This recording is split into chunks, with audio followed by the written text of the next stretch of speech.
New Zealand की PM इस पूरी घटना की निंदा कर रही थी और बता रही थी कि ये हेट क्राइम भी हो सकता है। पूरे मामले की अब जांच चल रही है और जो सिचुएशन है वहां पर वो कंट्रोल करने की कोशिश की जा रही है। लोगों को फिलहाल घर में रहने को कहा गया है, बाहर न निकलने को कहा गया है।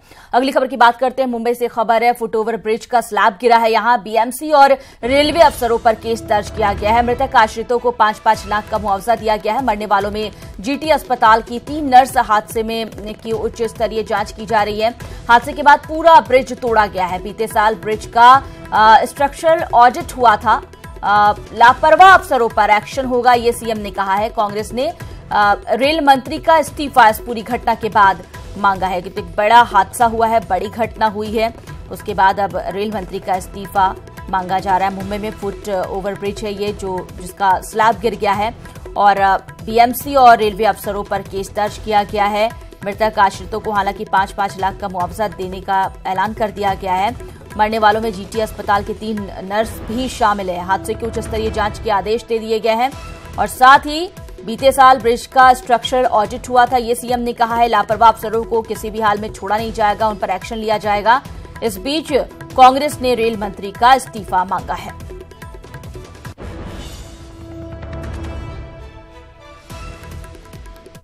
यहाँ पे था, मेरे सामने ये सब पूरा यहाँ पे गिरा। जैसे वो गिरा वैसे बहुत जोर से आवाज आया। नीचे कुछ लेडीज थी, एक लेडीज के हाथ में छोटा बच्चा भी था। एक जो केले बचने वाले हॉकर्स लोग रहते हैं वो भी थी। एक लेडी जो उसके जो हॉस्पिटल के अंदर काम करती है, जीटी हॉस्पिटल, वो भी थी उसके अंदर। और कम से कम 20 से ऊपर लोग नीचे थे, उस दरमियान जा रहे थे। कुछ लोग ऊपर से नीचे गिरे, जो ऊपर से जा रहे थे वो नीचे से ऊपर से नीचे गिरे। जैसे ही वो गिरे तो उनका बहुत हल्ला गुज हुआ और उसके अंदर कम से कम 20 के ऊपर लोग घायल हो गए होंगे। इधर महाराष्ट्र के सीएम देवेंद्र फडणवीस ने भी हादसे पर दुख जताया और मृतकों के परिवार वालों के लिए 5 लाख और घायलों को 50,000 रुपए की आर्थिक मदद देने का ऐलान किया है। मुंबई में छत्रपति शिवाजी महाराज टर्मिनस के आगे जो ब्रिज कोलैप्स हुआ है, ये अत्यंत गंभीर और दुखद घटना है। इस पूरी घटना की उच्च स्तरीय जांच के आदेश हमने दिए हैं।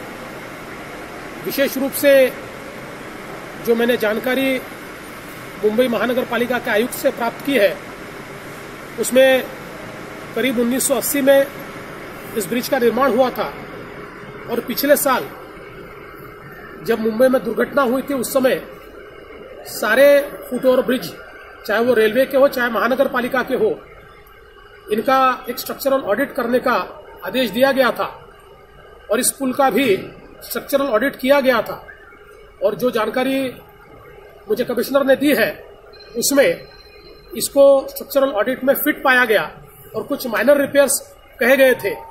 उसके बावजूद अगर ये पुल गिरता है और इतनी भीषण दुर्घटना होती है तो कहीं ना कहीं ये स्ट्रक्चरल ऑडिट के ऊपर भी एक प्रश्न चिन्ह निर्माण होता है और इसकी भी जांच की जाएगी। स्ट्रक्चरल ऑडिट अगर गलत किया गया है, उसका रिपोर्ट अगर ठीक नहीं आया है, उसमें अगर कोताही बरती गई है तो निश्चित रूप से ये एक सदोष मनुष्यवध का ऑफेंस भी इसमें दाखिल किया जाएगा। और जो माइनर रिपेयर्स कहे गए थे वो कहां तक किए गए, इस बात की भी जानकारी ली जाएगी। ये जो उच्च स्तरीय कमेटी है, इसके माध्यम से निश्चित रूप से हम लोग कड़ी से कड़ी कार्रवाई इस मामले में करेंगे। इसमें जिन परिवारों को क्षति भुगतनी पड़ी है उनके साथ हमारी संवेदनाएं हैं। जो इसमें जिनकी मृत्यु हुई है उनके परिवारों को 5 लाख रुपया मदद दी जाएगी।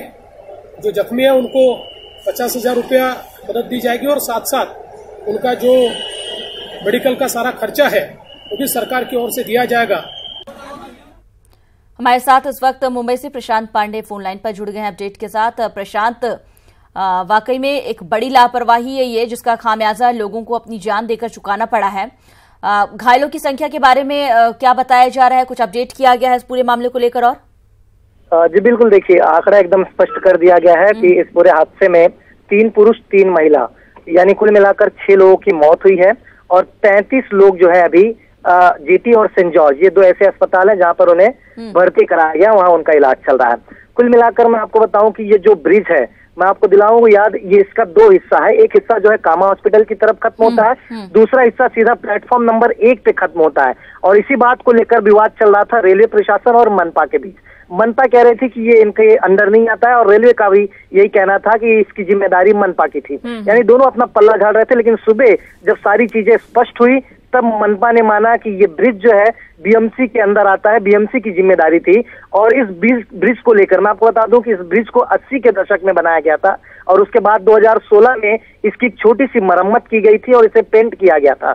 2017 में इसका ऑडिट की गई और ये कहा गया कि ब्रिज किसी भी प्रकार से कमजोर नहीं है, इस पर लोगों का आना जाना आराम से हो सकता है, यानी ग्रीन सिग्नल दिया गया था।